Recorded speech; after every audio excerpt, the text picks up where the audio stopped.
I'm Jill Pay, and today I'm having a conversation with Ian Ross about the conflict cracker. We are both founder members of the Fairness Forum, and we constantly ask the question, is that fair? How often do you face a problem that seems to be completely intractable?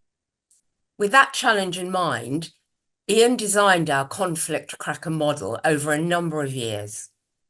Hello, Ian. Hello, Jill. Ian, please can you tell us what inspired you to design the conflict cracker and how it developed? Yes, I mean, I'd love to say there was a moment when this idea came into my head, but in reality, it emerged, evolved, if you like, over a number of years, in decades, in fact. I guess its origins were in my corporate days. I did 20 odd years in the corporate world. And certainly for the last half of those years, I was pretty heavily involved in negotiations of one kind or another, with some, fairly large numbers and one thing and the other involved. Yeah. And I think the consequence of that was I got more and more interested in negotiation, why it worked sometimes and sometimes it didn't. The next step, I think, in retrospect, was being introduced to NLP, Neuro-Linguistic Programming, in 1988, which gave me additional insights in terms of the nature of human beings and how they worked. After that, I guess the next stage was getting more and more involved in, as a consultant, getting more and more involved in complex issues. I frightened myself in Nigeria on a task I was doing there in the late 1990s, as a consequence of which I decided, Ian, you have no idea what you're doing. You really need to go and get yourself trained in negotiation properly. And at that point, the Harvard Law School did a short course in negotiation and conflict resolution, which I went up and did. Now, as you might imagine, for a grammar school boy who left school at 16 with a handful of O-levels, turning up at the Harvard Law School was a bit of a challenge, as you might imagine. Yeah. The serious point is I don't think, in retrospect, I learned that much about negotiation. What it did do for me, however, was build my confidence, because I suddenly realized that most of what I've been doing intuitively was the right thing, theoretically. So that was another turning point, as a consequence of which bringing together the NLP materials and the Harvard theory, that was the way the model was built, such that by, when would that be? That'll be late 1998, thereabouts, 1999. Its first real test was, you might remember, or certainly the older listeners might remember, there was a big issue here in the UK with the falsification of documents in the nuclear industry. Yeah. Remember it clearly. Yeah. It wasn't really a safety issue at the top level because the automatic safety checks had still been taking place. It was the fact that they overrode the manual checks that was the problem.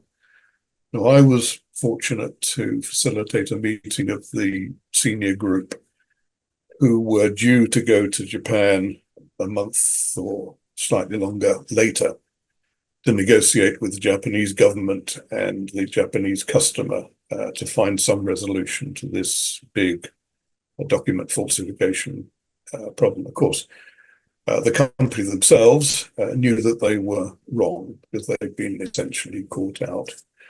So that was the first time the model itself had its test on something of what you and I might recognize as something of significance. Yeah. I think after that, it was a bit more evolution.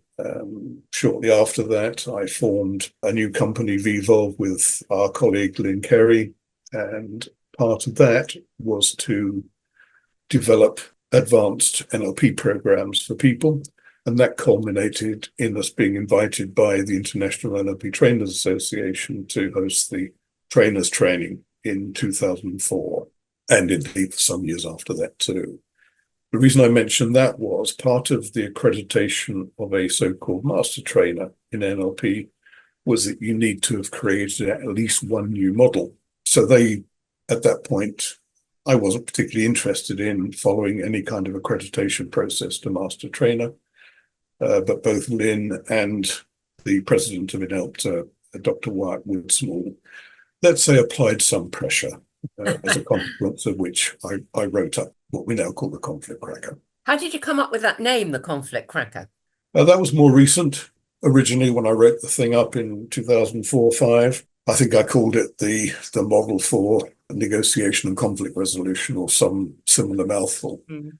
So the conflict cracker was a snappy title that my friend and colleague Brian Wood and I came up with a while ago.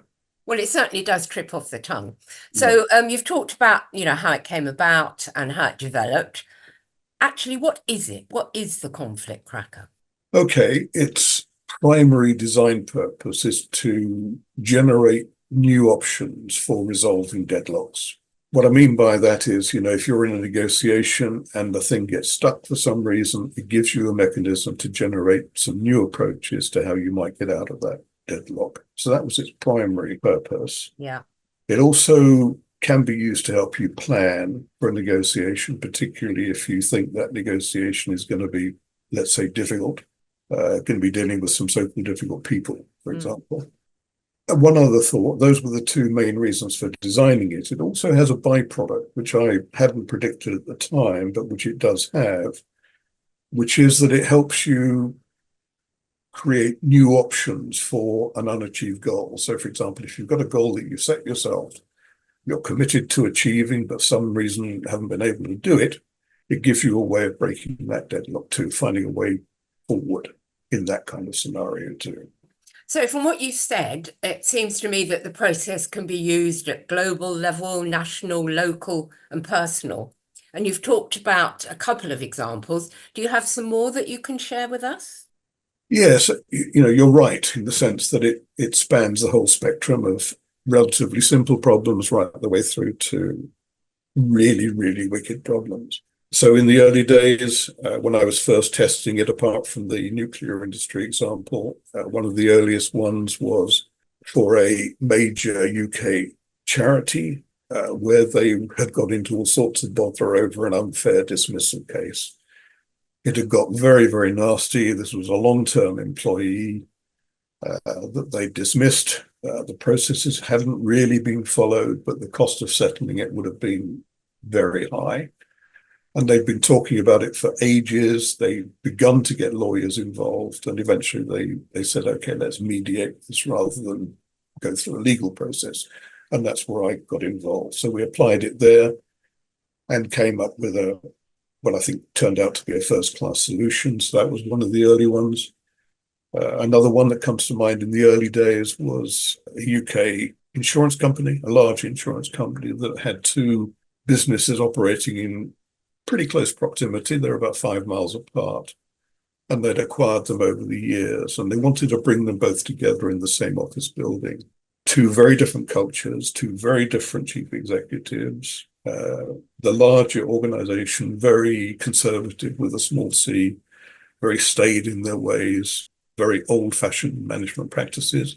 The other smaller company, much more dynamic, much more youthful approach. So you can imagine the difficulties of bringing these two cultures together in the same building. Yeah, I can indeed. Yeah. So the consequence of that was, it was, interestingly enough, it was actually the younger, more liberal business that had the chief executive nominated to lead the new organization, the combined organization. Now, her desire was to bring both organizations together and mix them up.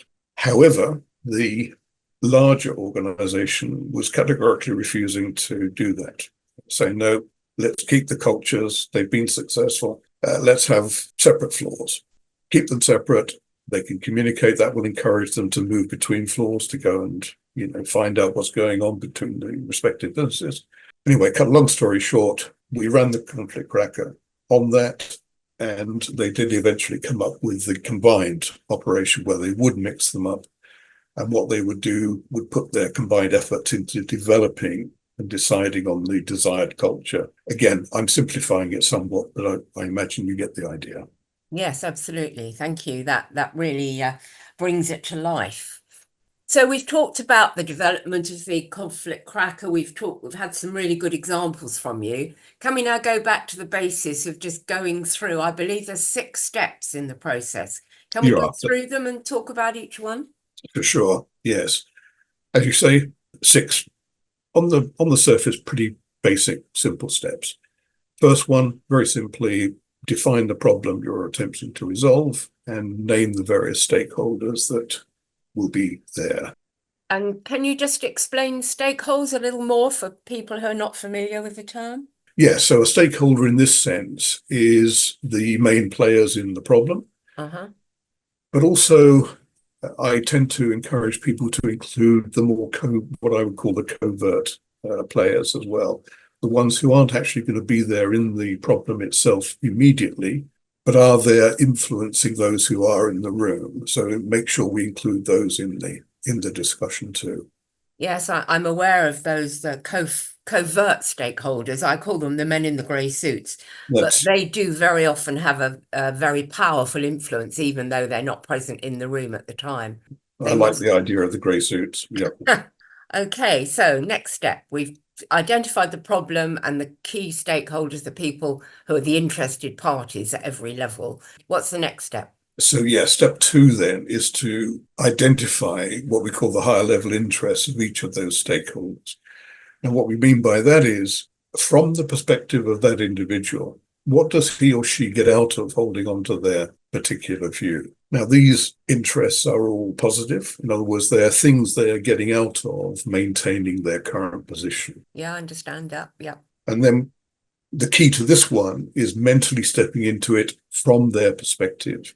In other words, can you see it, hear it, feel it through their eyes and ears, get a sense of what drives them to hold on to the views that they currently do? And that takes quite a bit of skill, I imagine. So would you help somebody to do that? Would you coach them along that part of the process? Yes, and I think the skill there is to encourage them to let go of their own viewpoint as far as possible. To say, look, you may not agree with what insights you gained from this, but as far as possible, keep your attention on how does this look, how does this sound, how does this feel from the perspective of that particular individual. The point behind this being, if we can identify what those higher level interests are, that will provide a check for the eventual solution, because those interests need to be met if any eventual solution is going to be sustainable over time. So you've probably got quite a number of stakeholders here. Is this the part of the process that takes the longest?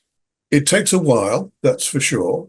With the example of the nuclear industry, for example, from memory, I think there were about 8 stakeholders there. So people like the UK government, the Japanese customer, the UK supplier, the team itself that would be going to Japan, politicians that would be involved in going to Japan, and so on. So yeah, as you can imagine, that does take a little time. And even with the insurance company that you talked about, I mean, it wouldn't only be the 2 chief executives, would it? There would be a lot of other people involved in that issue about working together. Yeah, exactly, because you can double it up effectively, because some in both companies would be very pro the amalgamation, and some in both companies would be anti. So yes, you've got probably 6 stakeholders there straight away. Yeah, without the men in the grey suits. Exactly. Okay, so step 3, what's this one? So again, this takes a little while, and this is to identify as far as possible all of the barriers that stop us resolving this thing right now. This could be from any perspective, any stakeholder, and get as many of those problems, as many of those barriers identified as you can. And again, putting yourself in the shoes of each individual stakeholder or stakeholder group. Correct. Absolutely. Yep. And I guess they probably have all got different barriers. So you're going to end up with quite a large pool of barriers, aren't you, through stage 3? Oh, yeah, very, very much so. And a lot of them will be, pretty emotionally charged too. So we've gone through steps 1, 2, and 3. Step 4, we're halfway through. Yeah, so step 4 is usually the most difficult out of all 6 steps. This is typically the hardest to get at. And this is what we call the leverage point. So we've got all these barriers. And once you've identified those barriers, if you didn't think the problem was bad enough before you started, by the time you've seen all the barriers identified, you really are convinced that the thing is hopeless. Yeah, magnified. Exactly. So we apply a couple of questions here. The questions are, looking at all these barriers, what drives them all is one possible route. Another possible challenge is what is common to all of these barriers. Now, usually, as a consequence of one or other or both of those questions, you come up with something that think, yep, that does drive them all. That is common to all of them. And that then forms your leverage point. As a guideline, that's usually a pretty deeply based issue, like sense of identity, self-esteem, something in that kind of territory. So it's getting pretty deep by that time. Yeah. So you could also probably describe this as a tipping point or a pivot point. Indeed. That's what your leverage point is, isn't it? Exactly. So that's quite a defining moment, isn't it? Very much so. Process, I guess if we were looking for a definition, for example, of a leverage point, it would be something like, this is the one thing that if we did something about that would have positive outcomes, A, for the whole problem, but also for the barriers that we've already identified. And then step 5. So this again stays with the leverage point. And what we now do is we create a new objective, a new goal, a new outcome, purely based on addressing that leverage point. So it's putting aside for the moment the original problem and now putting all of our attention onto the single leverage point. Develop a new goal based on that, specify it, mentally step into it, design it, and that then provides the basis for the final step 6, which is to test the achievement of that goal. So here what we do is we get the group to mentally step into having achieved it, even though we haven't started it yet. So imagine for a moment that we've managed to achieve this. We don't know how we've done it yet, but we've achieved it. And then test that result against all of the higher level interests that we originally identified in step 2. Again, the point there being, provided it delivers a solution against all of those higher level interests, then the thing will be sustainable. It stands a very high chance of success. Can I just take you back to the previous step? So when you're going to create that new goal, if you're working with a group, I would think this is ideas generation, isn't it? And some blue sky thinking that you need people to be very creative at this point. Yes, it's a combination. It's a combination because on the one hand, it does need high creativity. It's probably a goal, the nature of which they haven't considered before, because they would not have previously been aware of what the deeper driving leverage point has been. Yeah.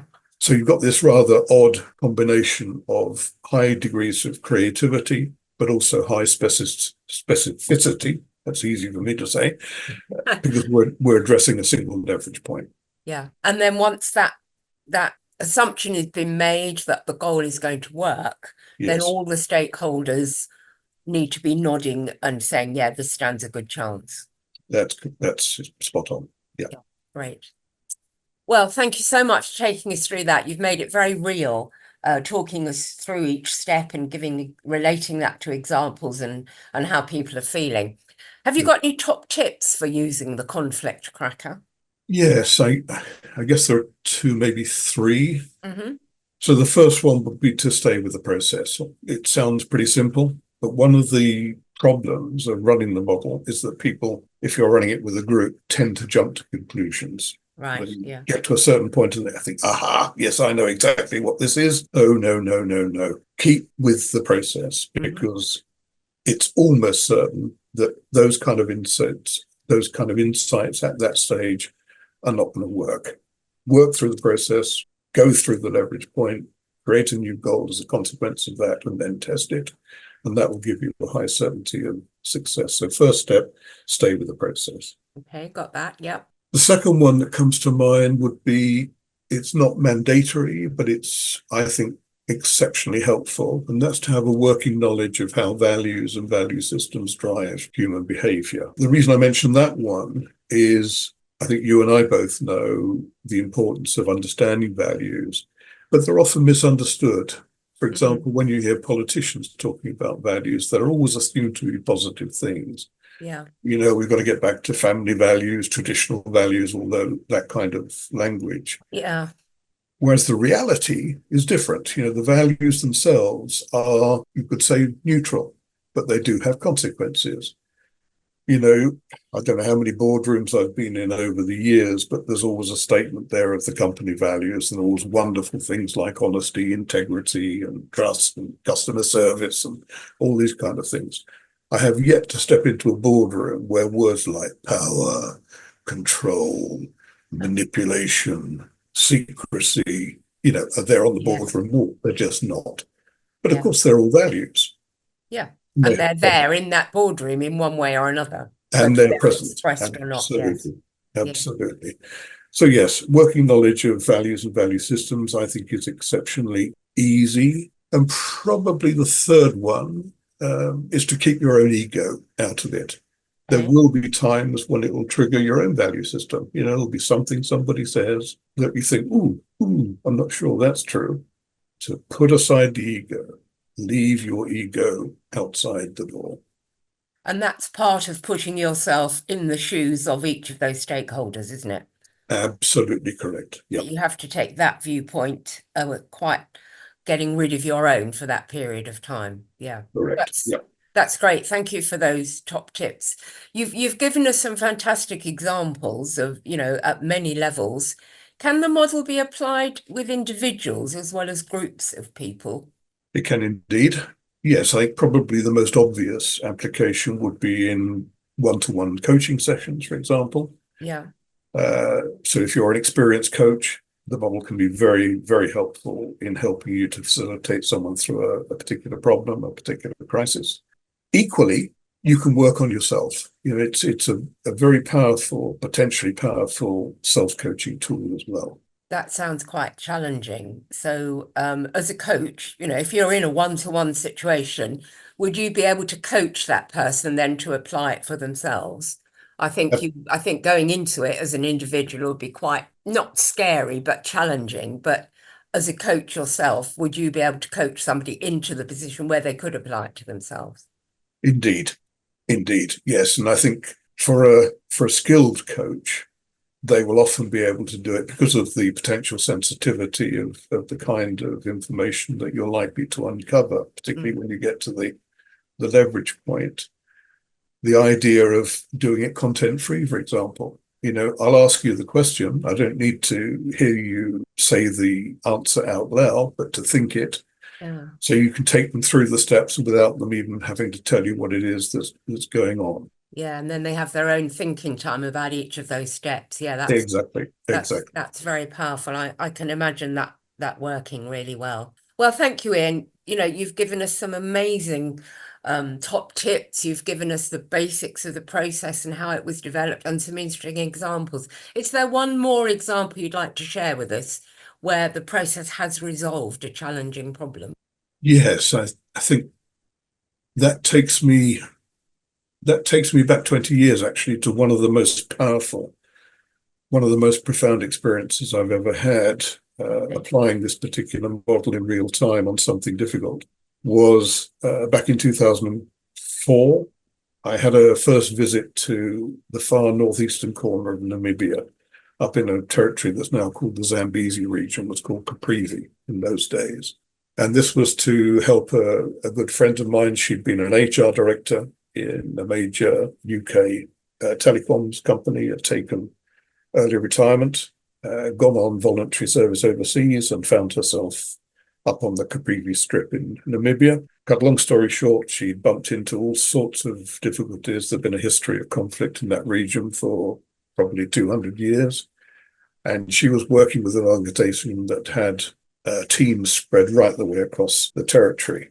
The point here being that one of the best teams that she was involved with were responsible for introducing HIV/AIDS awareness campaigns into an area or set of areas where they had one of the highest HIV/AIDS infection rates in the world, believe it or not. Wow, yeah. Now, despite their best efforts, they had a first-class reputation right the way across the sub-Saharan region of introducing these programs, apart from this one set of communities. And they bumped into some very deeply felt religious beliefs that prevented any kind of conversation about sexual matters, for example, and particularly things like HIV/AIDS, just completely taboo. Yeah. So I was privileged to work with this team for 3 days, and we pretty much 100% of the time worked through the conflict tracker with all the various stakeholders, putting ourselves in the position of all the various tribal chiefs for the various communities, and eventually came up with a solution for them to implement. Now, I mentioned earlier putting your own ego on one side and your own belief systems, and this was critical in this particular example. I mean, I personally left any kind of religious beliefs behind many, many years ago, decades ago. And yet both the receiving communities and indeed the people who were on the HIV/AIDS team itself held very strong fundamentalist Christian beliefs. So for me, with my mindset, of course, you say, well, actually, that's crazy. Put all that on one side. It would have just blown the whole process. Of course it would.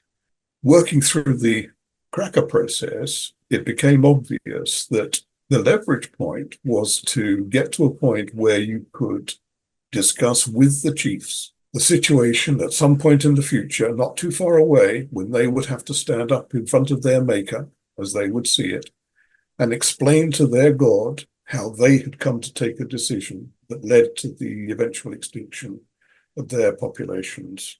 Now, you can Wow. imagine that would be an immensely powerful thing to do. Wow. Suffice it to say, that was the conclusion. That was what was implemented. And as a consequence, they were able to get access to all of those remaining communities, which, as you might imagine, was going to have an impact on hundreds of thousands of people. So, yeah, that was a very, very profound experience from my point of view. Wow. Yes, that is amazing. And, has the occurrence of HIV and AIDS reduced across that region? Yes, I mean, across the whole of that region, it's still pretty high, but the impact of that campaign has sustained. That was a powerful story to end with. Thank you so much, Ian, for sharing your stories and taking us through the process. It all has come to life for me here having this conversation with you. Not that I didn't believe in it before, but it really has come to life. Thank you so much. Excellent. No, you're most welcome. Also, I mean, it's worth mentioning that in our case with the Fairness Forum, we are developing and applying the tool, the model, to a number of different is that fair problems. For example, we're going to have up on the website a conflict cracker applied to the barriers to female education around the world, for example. The problem of the water companies in the UK. Maybe how do you eliminate the need for food banks in the UK, and so on. So we're going to build up a portfolio of these to show people the conflict cracker in action. So watch this space. Thank you again. You've been listening to the first Fairness Forum podcast on the conflict cracker with Ian Ross and Jill Pay. This is the first of a series of podcasts under the title, Is That Fair? And you can access them on our website. As Ian said, you can also read more about the conflict cracker process on the website and watch our videos. Please have a look. The website is www.fairnessforum.com, all lowercase. Thank you for listening.